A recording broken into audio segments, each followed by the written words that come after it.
Chapter 12. Then, O you blessed ministers above, keep me in patience, and in ripen'd time unfold the evil which is here wrapped up in countenance. Shakespeare. Annette came almost breathless to Emily's apartment in the morning. "Oh, Mamselle," said she, in broken sentences, "what news I have to tell! I have found out who the prisoner is, but he was no prisoner neither. He that was shut up in the chamber I told you of, I must think him a ghost, forsooth." "Who was the prisoner?" inquired Emily, while her thoughts glanced back to the circumstance of the preceding night. "You mistake, ma'am," said Annette. "He was not a prisoner after all." "Who is the person, then?" "Holy saints!" rejoined Annette. "How I was surprised! I met him just now on the rampart below there. I never was so surprised in my life. Ah, ma'amselle, this is a strange place.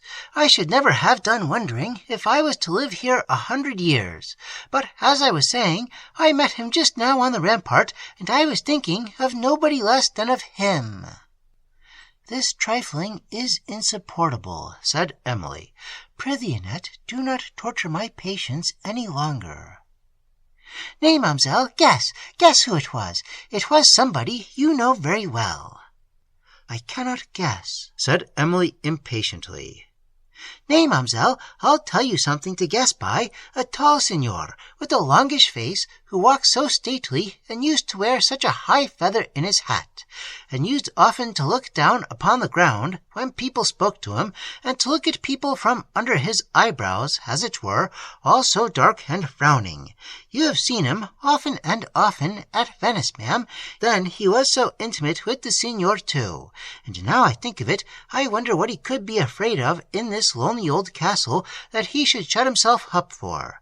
But he is come abroad now, for I met him on the rampart just this minute. I trembled when I saw him, for I always was afraid of him, somehow, but I determined I would not let him see it. So I went up to him and made him a low curtsy. 'You are welcome to the castle, Signor Orsino,' said I." "Oh, so it was Signor Orsino, then," said Emily. "Yes, mamselle, Signor Orsino himself, who caused that Venetian gentleman to be killed, and has been popping about from place to place ever since, as I hear." "Good God!" exclaimed Emily, recovering from the shock of this intelligence. "And is he come to Udolpho? He does well to endeavor to conceal himself." "Yes, mamselle, but if that was all, this desolate place would conceal him without his shutting himself up in one room. Who should think of coming to look for him here? I am sure I should as soon think of going to look for anybody in the world."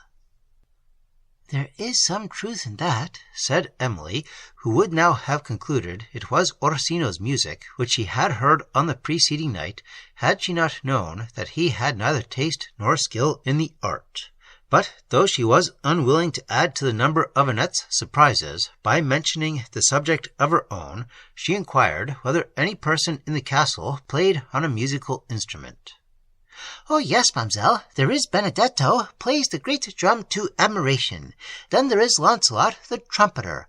Nay, for that matter, Ludovico himself can play the trumpet, but he is ill now. I remember once—" Emily interrupted her.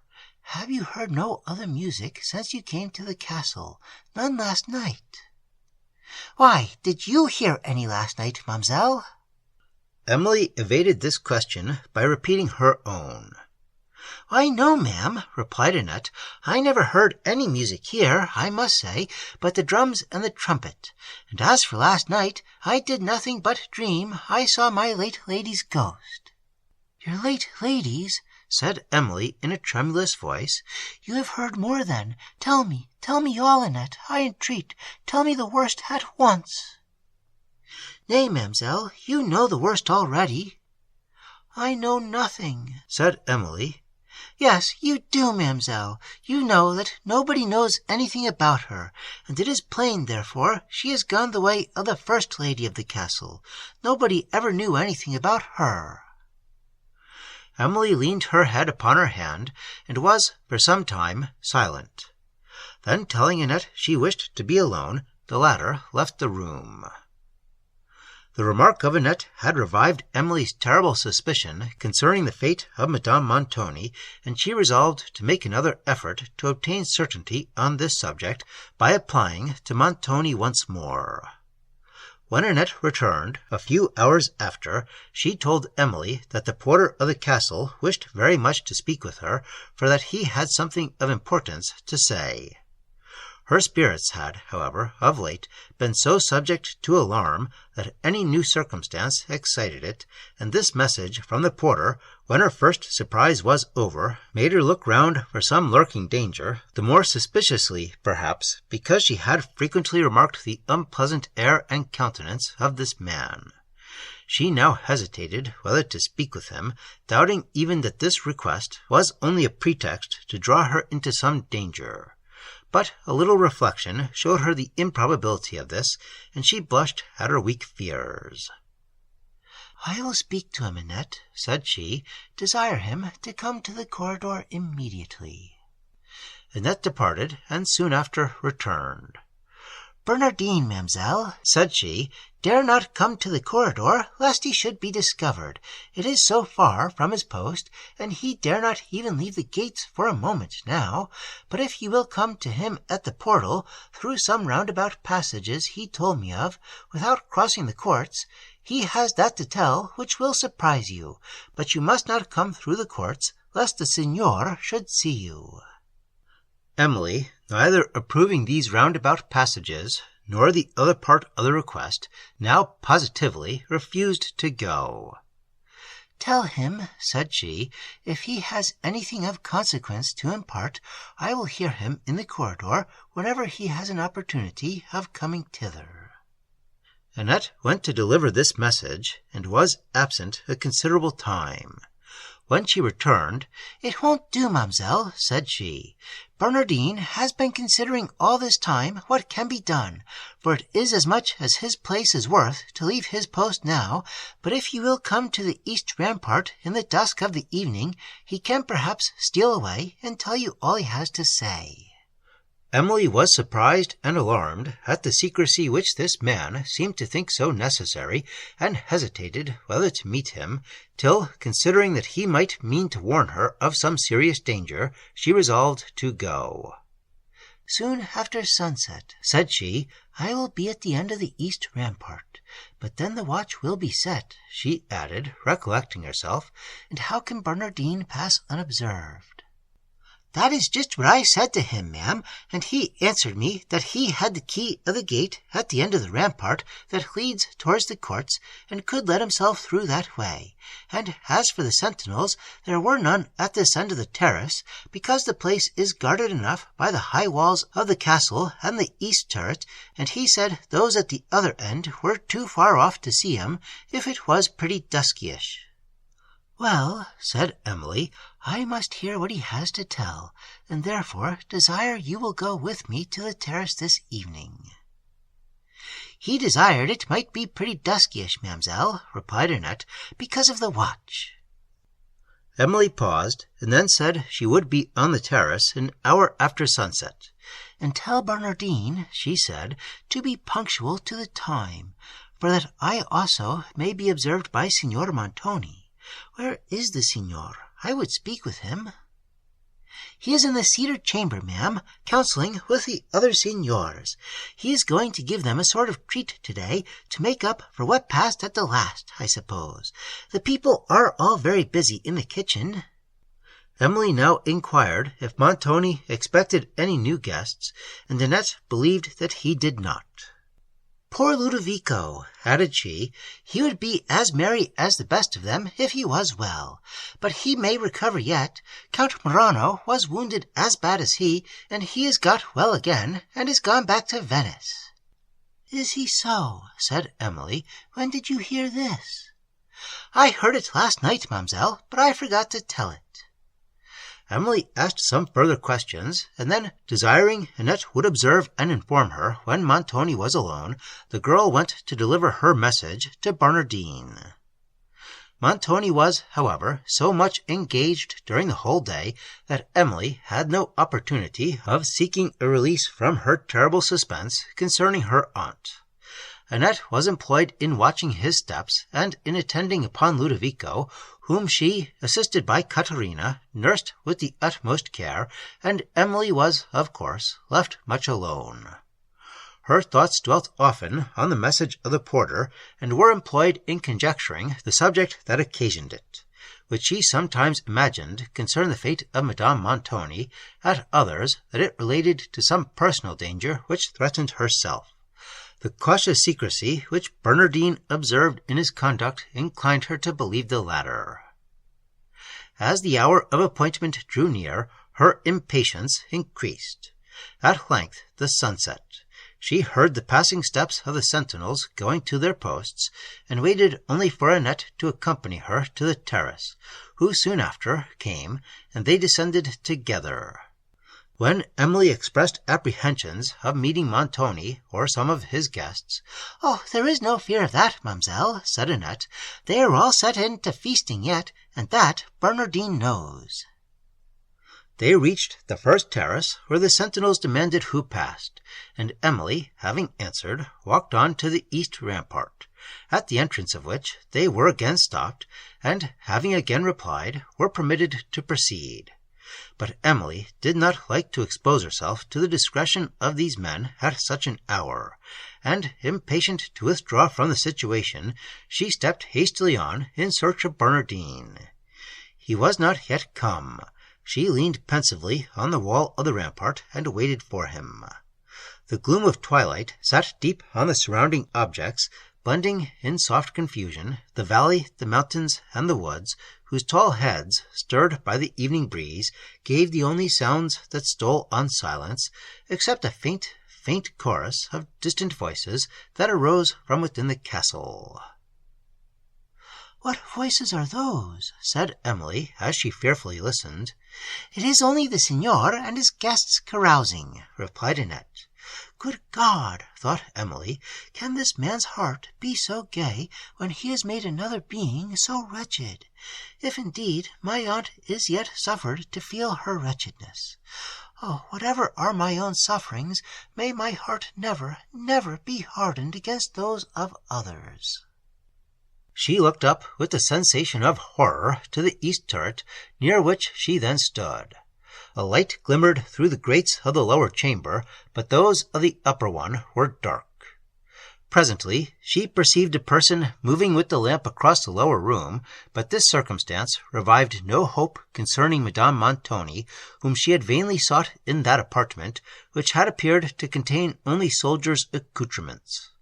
Emily, however, determined to attempt the outer door of the turret as soon as Barnardine should withdraw, and, if it was unfastened, to make another effort to discover her aunt. The moments passed, but still Barnardine did not appear, and Emily, becoming uneasy, hesitated whether to wait any longer. She would have sent Annette to the portal to hasten him, but feared to be left alone, for it was now almost dark, and a melancholy streak of red that still lingered on the west was the only vestige of departed day.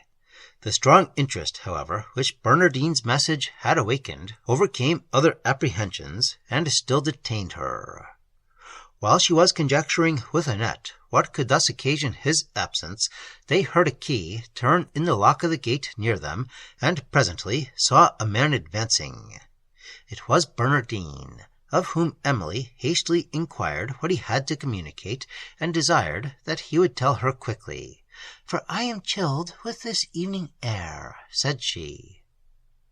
"You must dismiss your maid, lady," said the man in a voice, the deep tone of which shocked her. "What I have to tell is to you only." Emily, after some hesitation, desired Annette to withdraw to a little distance. "Now, my friend, what would you say?" He was silent a moment, as if considering, and then said, "That which would cost me my place, at least, if it came to the signor's ears. You must promise, lady, that nothing shall ever make you tell a syllable of the matter. I have been trusted in this affair, and if it was known that I betrayed my trust, my life, perhaps, might answer it. But I was concerned for you, lady, and I resolved to tell you." He paused. Emily thanked him, assured him that he might repose on her discretion, and entreated him to dispatch. "Annette told us in the hall how unhappy you were about Signora Montoni, and how much you wished to know what was become of her." "Most true," said Emily eagerly, "and you can inform me. I conjure you, tell me the worst, without hesitation." She rested her trembling arm upon the wall. "I can tell you," said Barnardine, and paused. Emily had no power to enforce her entreaties. "I can tell you," resumed Barnardine, "but—" "But what?" exclaimed Emily, recovering her resolution. "Here I am, ma'amselle," said Annette, who, having heard the eager tone in which Emily pronounced these words, came running towards her. "Retire," said Barnardine sternly. "You are not wanted." And, as Emily said nothing, Annette obeyed. "I can tell you," repeated the porter, "but I know not how. You were afflicted before." "I am prepared for the worst, my friend," said Emily in a firm and solemn voice. "I can support any certainty better than this suspense." "Well, signora, if that is the case, you shall hear. You know, I suppose, that the signor and his lady used sometimes to disagree. It is none of my concerns to inquire what it was about, but I believe you know it was so." "Well," said Emily, "proceed." "The signor, it seems, had lately been very wroth against her. I saw all and heard all, a great deal more than people thought for, but it was none of my business, so I said nothing. A few days ago the signor sent for me. 'Barnardine,' says he, 'you are an honest man. I think I can trust you.' I assured his Excellenza that he could. 'Then,' says he, 'as near as I can remember, I have an affair in hand which I want you to assist me in.' Then he told me what I was to do, but that I shall say nothing about it. It concerned only the signora." "Oh, heavens!" exclaimed Emily. "What have you done?" Barnardine hesitated and was silent.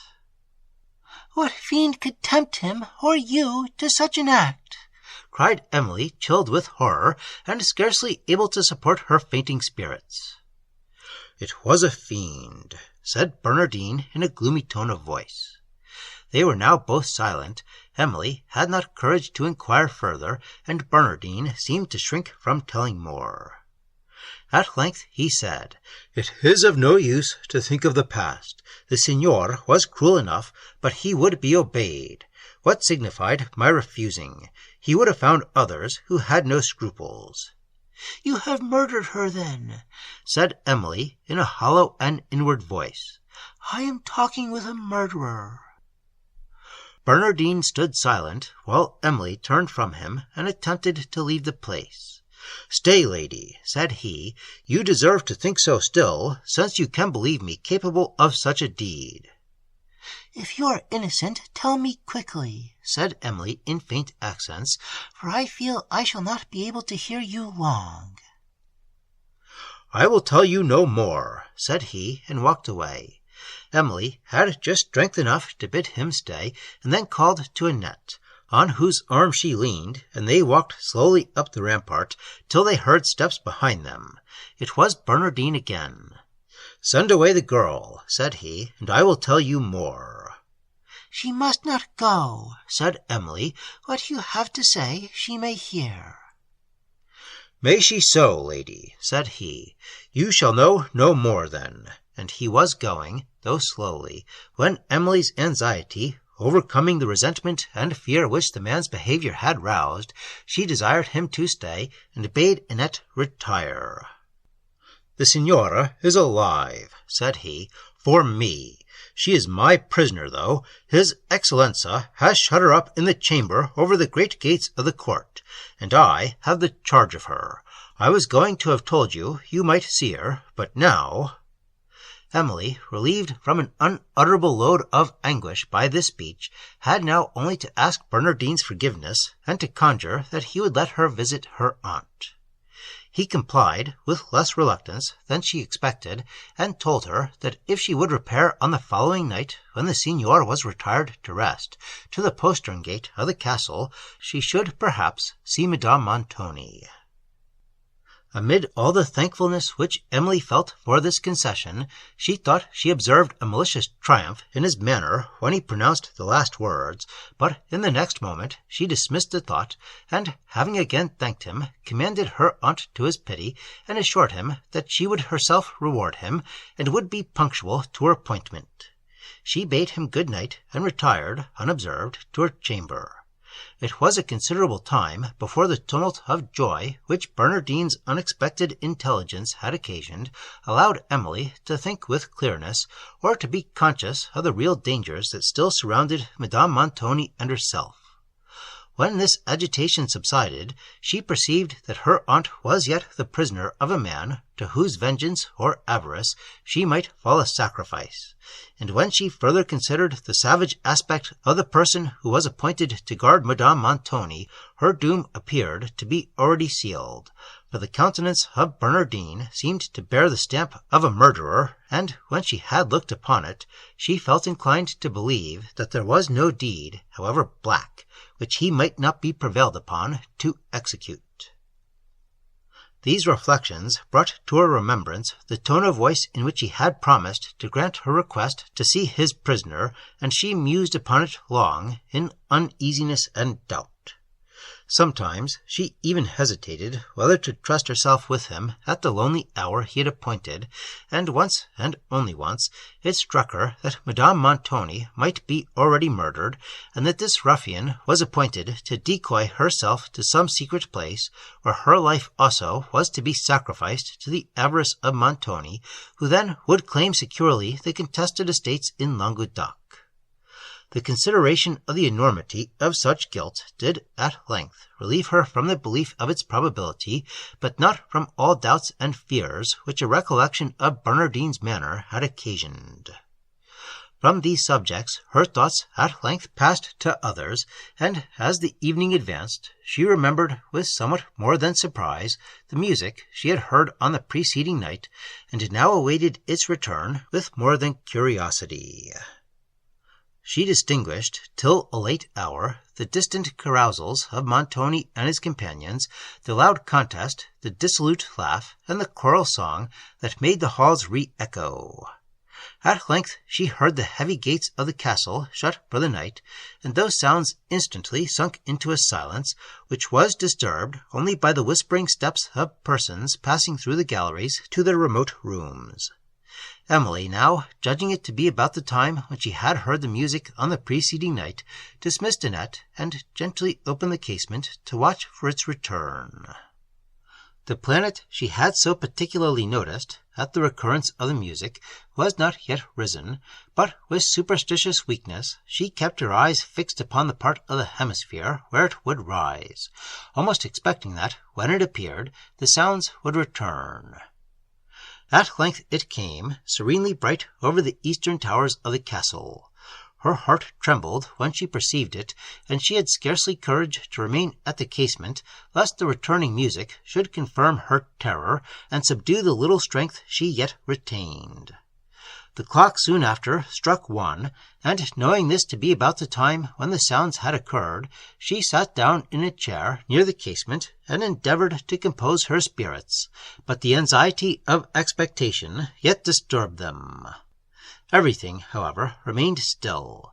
She heard only the solitary step of a sentinel, and the lulling murmur of the woods below, and she again leaned from the casement, and again looked, as if for intelligence, to the planet which was now risen high above the towers.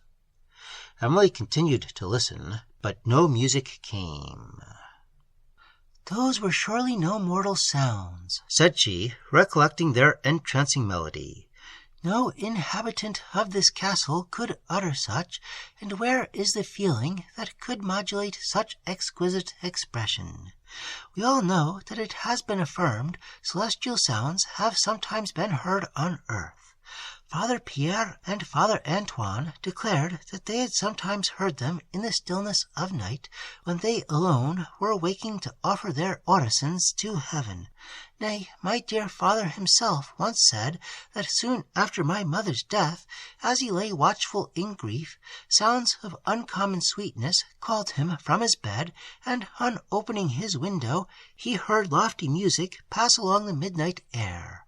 It soothed him, he said. He looked up with confidence to heaven, and resigned her to his God. Emily paused to weep at this recollection. Perhaps, resumed she, perhaps those strains I heard were sent to comfort, to encourage me. Never shall I forget those I heard at this hour in Languedoc. Perhaps my father watches over me at this moment. She wept again in tenderness. Thus passed the hour in watchfulness and solemn thought, but no sounds returned, and after remaining at the casement till the light tint of dawn began to edge the mountain tops and steal upon the nightshade, she concluded that they would not return, and retired reluctantly to repose.